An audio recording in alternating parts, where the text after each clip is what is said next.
અહીંયા સામે તમે જોઈ શકો છો લોકેશન આ મુજબનું તમને ચુનિયા મહાદેવ વોટરફોલનું તમને જોવા મળશે. અહીંયા ઉપરની બાજુથી ઝરણું અહીંયા પડે છે અને આ મુજબનો વ્યૂ તમને સામેની બાજુ જોવા મળશે.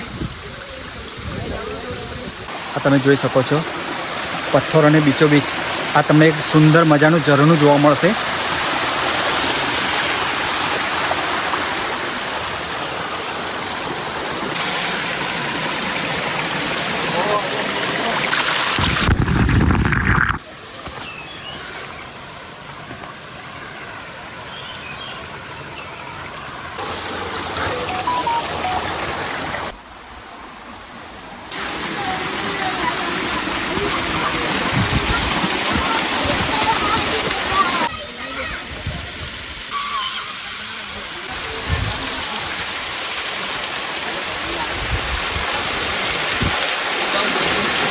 પાણી વધ્યું.